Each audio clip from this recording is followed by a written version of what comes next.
शुरू करें व्याकरण का अगला शीर्षक प्रत्यय। प्रत्यय के विषय में आप लोग पिछली कक्षाओं में पढ़ चुके हैं। इस वर्ष कुछ नए प्रत्यय जो आपको पढ़ने हैं। प्रत्यय वे शब्दांश होते हैं जो किसी शब्द या धातु के पीछे जुड़कर उनके अर्थ को परिवर्तित कर देते हैं। प्रत्यय सबसे पहला शब्दांश होता है। प्रत्यय शब्द नहीं होते, प्रत्यय शब्द के अंश होते हैं और वो किसी शब्द या धातु के पीछे जुड़कर उनके अर्थ को बदल देते हैं। तो ये शब्द के साथ भी जुड़ते हैं और धातु के साथ भी जुड़ते हैं, क्रिया के साथ भी जुड़ते हैं और शब्द के साथ जुड़ते हैं। लेकिन जब जुड़ते हैं तो उनका अर्थ पूर्ण रूपेण बदल जाता है। प्रत्यय तीन प्रकार के होते हैं: कृदंत, तद्धित और स्त्री प्रत्यय। कृदंत बना है कृत के साथ अंत मिलकर, कृत के साथ अंत मिलकर, अर्थात क्रिया के साथ अंत में जो मिलता है वो कृदंत होता है।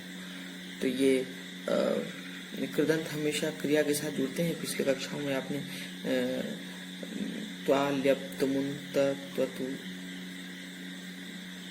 प्रत्यय पढ़े हैं। तो ये सारे प्रत्यय, ये सारे जो प्रत्यय हैं वो क्रिया के साथ जुड़ते हैं। यदि त्वा के साथ जुड़ेगा तो पठित्वा, हस के साथ हसित्वा, गम के साथ गत्वा, चल के साथ चलित्वा, पा के साथ पीत्वा। इस प्रकार ये क्रिया है जिनके साथ त्वा लगकर उसका रूप बदल गया। उसी प्रकार ल्यप प्रत्यय पर तुमुन, पट के साथ पठी तुम, चल के साथ चली तुम, हस के साथ हसी तुम। ये पट, हस, चल इनके साथ तुमुन लगा। त प्रत्यय, त्वतु प्रत्यय, शत्र प्रत्यय, शानच प्रत्यय, ये समस्त ये सारे प्रत्यय क्रिया के साथ ही जुड़ते हैं। तो ये आते हैं कृदंत की श्रेणी में, धातुओं के पीछे लगने वाले प्रत्यय। दूसरा प्रकार है तद्धित। तद्धित बना है तत् के साथ हित मिलकर, अर्थात ये तद्धित प्रत्यय शब्द के साथ जुड़ते हैं। जो शब्द के साथ जुड़कर उसके अर्थ को बदल देते हैं। वो शब्द चाहे संज्ञा हो सकता है या विशेषण हो सकता है। तो संज्ञा या विशेषण के साथ लगकर जब उनका भाव बदल जाता है तो वो शब्द तद्धित कहलाते हैं। इसके पश्चात स्त्री प्रत्यय। स्त्री प्रत्यय नाम से स्पष्ट है, वो प्रत्यय जो रूप को स्त्रीलिंग में परिवर्तित करते वो स्त्री प्रत्यय कहलाते हैं। स्त्री प्रत्यय लगकर रूप स्त्रीलिंग का बन जाता है। तो आइए शुरू करते हैं प्रत्यय के प्रकार। इस वर्ष आप लोगों को तद्धित और स्त्री प्रत्यय के विषय में पढ़ना है। कक्षा 9वीं में आपने कृदंत पढ़ लिया। तद्धित प्रत्यय के चार प्रत्यय, इसके अंतर्गत चार प्रत्यय हमको पढ़ने इस बार। इसमें से है मतु, ठक, त्व और तल प्रत्यय। पहला मतु प्रत्यय।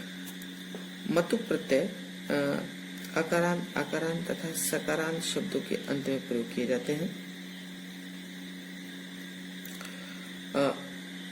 मत अन्य सभी शब्दों के अंत में प्रयोग होते हैं। मत अर्थात जिस शब्द के अंत में अ आए, आ आए अथवा स आए तो वो वत होता है, और जिसके अंत में इनके अलावा ईकारांत, उकारांत, ई, उ, ए, उ आए उनके साथ मत लग जाता है।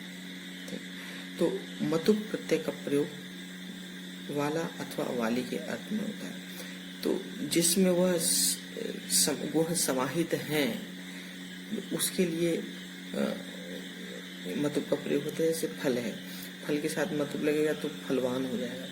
तो अर्थात जो फल से युक्त है, तो वान लगने के बाद से युक्त हो जाना उसका अर्थ होता है। वाला हो जाना, फल वाला, फलवान अर्थात फल वाला। तो अकारांत, आकारांत और सकारांत इनके साथ हमें वत लगाना है और अन्य सभी स्वरांतों के साथ मत का प्रयोग करना है। ये ध्यान रखेंगे आप लोग। जैसे यहाँ पे फल के साथ मतु का प्रयोग हुआ है तो फल का फलवान हो गया। इसका सामान्य रूप से इसका रूप है फलवत। फल के साथ मतु लग कर बनता है फलवत, परंतु यदि वो पुल्लिंग में है तो वान हो जाएगा, स्त्रीलिंग में वती और नपुंसकलिंग में वत। ये नपुंसकलिंग का रूप ही इसका, यही इसका मूल रूप होता है, या यूं कहें कि उसका जो मूल रूप है वो नपुंसकलिंग का रूप होता है। बाकी पुल्लिंग में वान और स्त्रीलिंग में वती। ये इसलिए क्योंकि अ है, तो अकारांत होने के कारण वान हो गया। अगले उदाहरण में हम देखते हैं अग्नि। अग्नि के साथ मतुब लगा, तो अग्नि में ई कारांत है, अग्नि के अंत में ई है, इसलिए यहाँ पे वत या वान न होकर यहाँ पे मान हो गया है, क्योंकि अन्य सभी शब्दों के अंत में मत का प्रयोग होता है। अन्य शब्द से तात्पर्य है अकारांत, आकारांत, सकारांत। अ अथवा आ तथा स जिसके अंत में है उसके साथ वान होता है, वती होता है, वत होता है और शेष अन्य स्वरांत के साथ मान, मति और मत हो जाता है। अगले उदाहरण में गति है। गति चूंकि ईकारांत है इसलिए यहाँ पे गतिमान हो गया, स्त्रीलिंग में गतिमती, नपुंसकलिंग में गतिमत। बुद्धि के अंत में ई है इसलिए बुद्धिमत, बुद्धिमान, बुद्धिमती, बुद्धिमत। धैर्य के अंत में अ है इसलिए इसका रूप फल के जैसा चला है, फल में भी अ, धैर्य में भी अ। तो यहाँ पर धैर्य का पुल्लिंग में धैर्यवान, स्त्रीलिंग में धैर्यवती और नपुंसकलिंग में धैर्यवत। अब इसका प्रयोग करते समय ध्यान यह रखना है कि वाक्य में जब हम प्रयोग करेंगे तो पुल्लिंग के जो फलवान का रूप है वो इसका रूप भगवान जैसे चलेगा।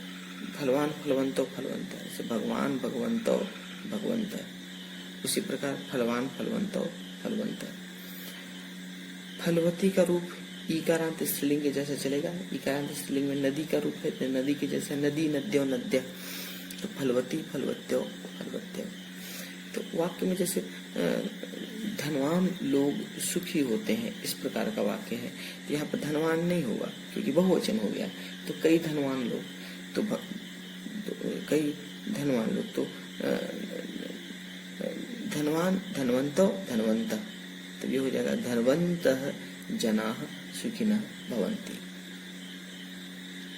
तो वाक्य का प्रयोग करते समय इसका जो वास्तविक जो इसका रूप है उस रूप का प्रयोग उस स्थान पर करना है। ये यदि एक वचन है तो एक वचन में प्रयोग होगा। जैसे वृक्ष फलवान है या वृक्ष फलवान है तो अयम वृक्ष फलवान अस्ति, फलवान अस्ति। ये दोनों वृक्ष फलवान है तो वृक्षो फलवंतो स्तः। और कई वृक्ष फलवान है तो वृक्षा फलवंतः सन्ति। तो फलवान, फलवंतो, फलवंता। उसी प्रकार ईकारांत में धैर्यवती या बुद्धिमती। बालिका, बालिका बुद्धिमती है तो बालिका बुद्धिमती अस्ति। दो बालिकाएं बुद्धिमती हैं तो बालिके बुद्धिमत्यो स्तः। तो नदी, नद्यो, द्विवचन में नद्यो, द्विवचन में बुद्धिमत्यो। तो बालिके, बालिका के द्विवचन बालिके, तो बालिके बुद्धिमत्यो स्तः द्विवचन।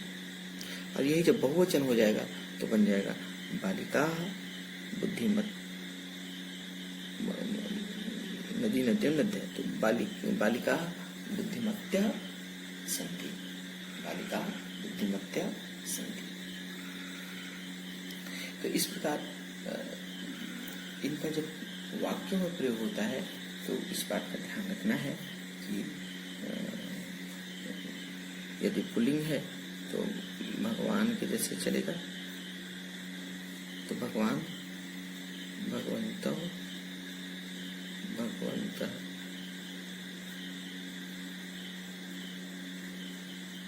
उसी प्रकार फलवान, फलवंत, फलवंत। और यदि अकारांत के अलावा कुछ अन्य है तो मत, तो मान, तो गतिमान, गतिमंत, गतिमंत, बिल्कुल वैसे ही वान की जगह मान हो जाएगा। मति, गतिमान, गतिमंत, गतिमंत, गतिवान, गतिमान, गतिमंत, गतिमंत, बुद्धिमान, बुद्धिमंत, बुद्धिमंत। तदनुसार वाक्य का प्रयोग करना है।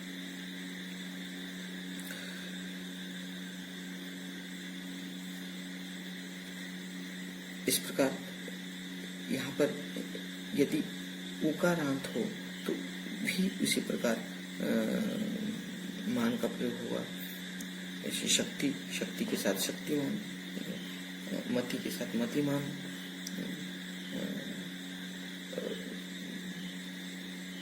धैर्य के साथ धैर्यवान। तो यदि अ अंत में आए तो वान का प्रयोग करना है, और अ के अलावा दूसरे कोई स्वर अंत में आए तो मान का प्रयोग करना है। तो मुझे पूर्ण विश्वास है कि आपको यह पहला मतुक प्रत्यय समझ में आ गया होगा। तो मतुक के लिए बस यही ध्यान रखना है कहाँ पर वान है और कहाँ पर मान है। यदि वान है तो स्त्रीलिंग में भी वती होगा, नपुंसकलिंग में वत होगा। मान है तो स्त्रीलिंग में, पुल्लिंग में मान, स्त्रीलिंग में मति, नपुंसकलिंग में मत। उसी प्रकार इसका शब्द रूप भी यदि वान है तो भगवत के जैसे भगवान, भगवंत, भगवंत। और यदि मान है तो गतिमान, गतिमंत, गतिमंत। स्त्रीलिंग में नदी के जैसे रूप चलेगा, दोनों में, फलवती में भी, अग्निमती में। नदी, नद्यों, नद्य, फलवती, फलवत्यो, फलवत्य, अग्निमती, मत्यो, मत्य, बुद्धिमती, बुद्धिमत्यो, बुद्धिमत्त। और जब नपुंसकलिंग वत, वती, वंती ऐसे चलता है। फलवत, फलवती, फलवंती, फलवत, फलवती, फलवत, फलवंती। तो मिलते हैं अगले वीडियो में अगले प्रत्यय ठक प्रत्यय के साथ।